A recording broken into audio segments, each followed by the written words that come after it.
وبه نستعين أما بعد.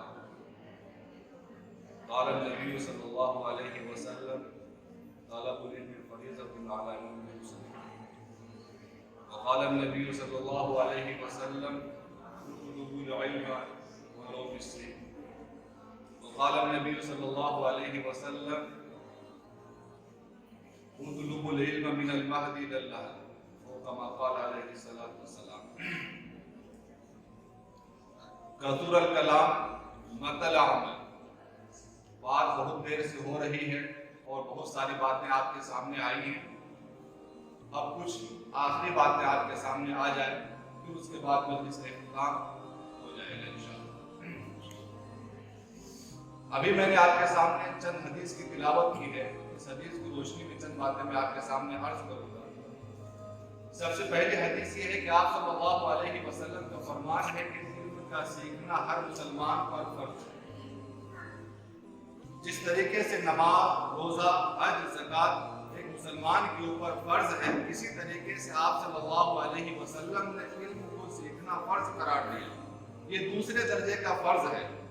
جس طریقے سے حدیث میں آتا ہے کہ طلب کسب الحلال بعد الفریضہ، حلال کمائی کا کرنا یہ فریضے کے بعد ایک دوسرے درجے کا فرض ہے. ہر مسلمان کے اوپر حلال کمائی کا کرنا فرض اور ضروری ہو جاتا ہے. اسی طریقے سے مسلمان کے اوپر ضروری ہے آپ صلی اللہ علیہ وسلم کے فرمان کے مطابق کہ آپ علم کو سیکھیں.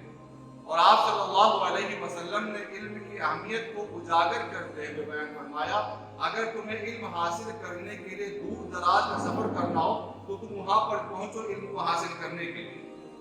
اور آپ صلی اللہ علیہ وسلم کا فرمان یہ بھی ہے کہ ماں کی گود سے لے کر کے قبر میں جانے تک علم حاصل کرو. ہم آپ صلی اللہ علیہ وسلم کی زندگی کو دیکھتے ہیں کہ جب آپ صلی اللہ علیہ وسلم کے اوپر قرآن کریم کا نزول ہوا آپ صلی اللہ علیہ وسلم 40 سال کے اور حضرت ابوبکر صدیق رضی اللہ تعالیٰ عنہ 38 سال کے ہیں. حضرت ابوبکر صدیق رضی اللہ تعالیٰ عنہ قرآن کریم کو سیکھا اور دیگر صحابہ جو آپ صلی اللہ علیہ وسلم سے عمر میں زیادہ تھے انہوں نے بھی آپ صلی اللہ علیہ وسلم سے قرآن کریم کو سیکھا. کہنے کا منشا یہ ہے کہ علم کو سیکھنے کا کوئی وقت متعین نہیں ہے. آپ کبھی بھی کسی بھی عمر کے اندر آپ علم کو حاصل کر سکتے ہیں.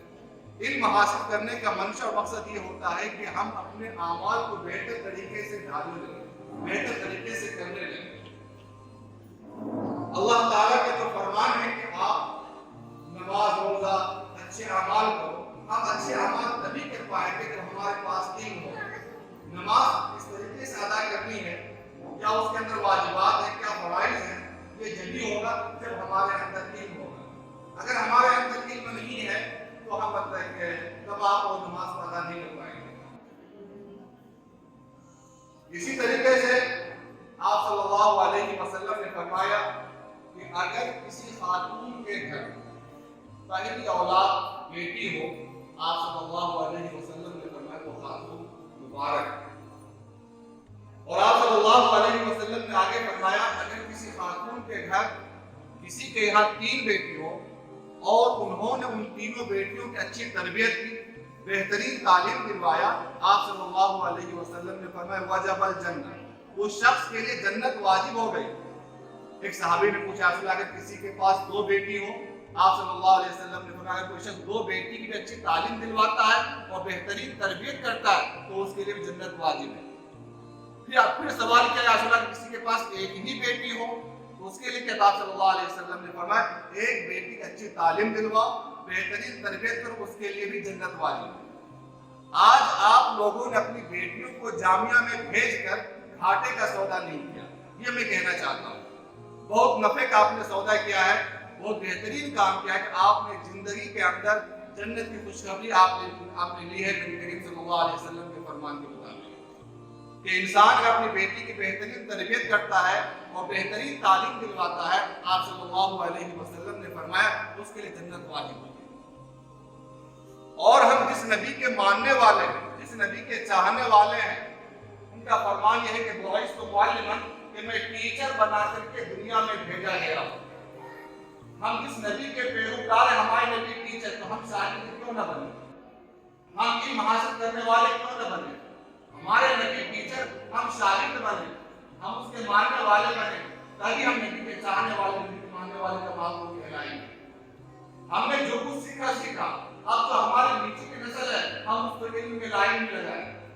اور یہ نہیں ہے کہ ہم علم دین ہی حاصل کرائیں، کوئی بھی علم ہو اس سے انسان کے اندر اچھائی آتی ہے، انسان کی شخصیت کی نکھر کے سامنے آتا ہے، انسان کی صلاحیت سامنے آتی ہے۔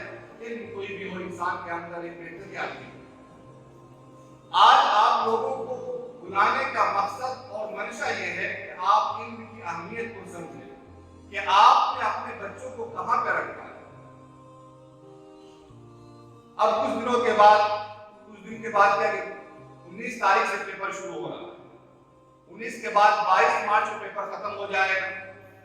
منشا بلانے کی ہے کہ پیپروں کے بعد 1 ہفتے کا گیپ ہوگا، اس کے بعد فوراً تعلیم شروع ہو جائے گی۔ اب لوگ کرتے کیا ہیں کہ اپنی بچی کو لے کر کے جائیں گے، پھر وہ 1 مہینے اور 2 مہینے کے بعد واپس آئیں گے۔ انہیں اہمیت نہیں ہے کہ علم کیا چیز ہے، تعلیم کیا چیز ہے۔ بہت سے لوگوں سے میری بحث ہو جاتی ہے کہ آپ چھٹی کیوں نہیں دے رہے ہیں؟ ہم تو فیس دے ہی رہے ہیں، آپ کو چھٹی دینے میں تکلیف کیا ہے؟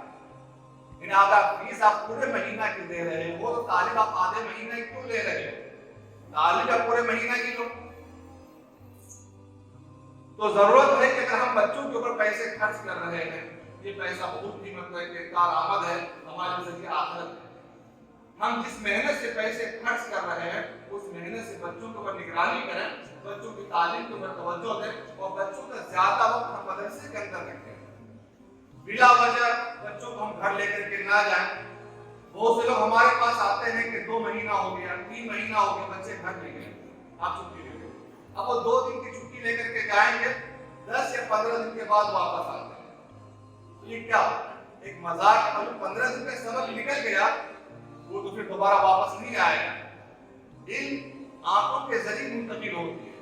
جو چیز ٹیچر ہمارے سامنے بیان کر رہے ہیں، وہ جو ہم سمجھیں وہ بات وہ چیز سمجھ میں نہیں آتی ہے۔ ہم کتنی محنت کر لیں وہ چیز بات نکل کے سامنے نہیں آتی ہے۔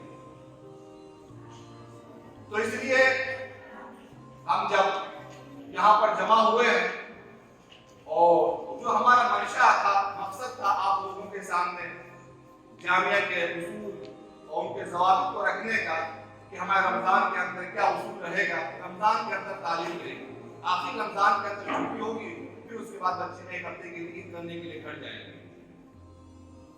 بہت سی پریشانیاں آتی ہیں، آپ بھی آتے ہیں، دیگر مطلب کہ مسائل آپ کے سامنے آتے ہوں گے، لیکن پریشانی میں کہتا ہوں کہ ایک ہی طرف سے نہیں آتی۔ کچھ پریشانی اگر ہماری طرف سے ہے، کچھ پریشانیاں آپ ہی کی طرف سے آتی ہوں گی۔ ابھی میری بات ہو رہی تھی افسان بھائی سے، دیگر صاحب سے، کہ پریشانی کہاں کہاں آتی ہے۔ ایک صاحب نے مجھ سے کہا کہ 2 دن کی چھٹی دلوا دو، میں نے میڈم سے بات کی، میں نے چھٹی دلوا دی، وہ 10 دن کے بعد واپس آئے۔ اب جب وہ صاحب میرے پاس دوبارہ آئیں گے تو میں کس منہ سے میڈم کو فون کروں گا میڈم اس کو چھٹی دے دو۔ اسی طریقے سے ایک صاحب میرے پاس آتے ہیں، میں فیس لے کر کے نہیں آیا، آپ ضمانت دے کے میری چھٹی کرا دیں، میں اس کی ضمانت دیتا ہوں کہ وہ لوٹ کر کے نہیں آئے۔ اب دوبارہ میں کس کے اوپر بھروسہ کروں؟ تو یہاں جب میں سخت ہو جاؤں گا، بھروسہ نہیں کروں گا، تو پھر یہ کہا جائے گا کہ آپ کو کسی کی نہیں سنتے۔ یہ پیچھے نہیں دیکھا جاتا ہے کہ پریشانی آئی کہاں سے، یہ دقتیں کیوں آ رہی ہیں۔ بہت سی مثالیں ہمارے پاس ہیں۔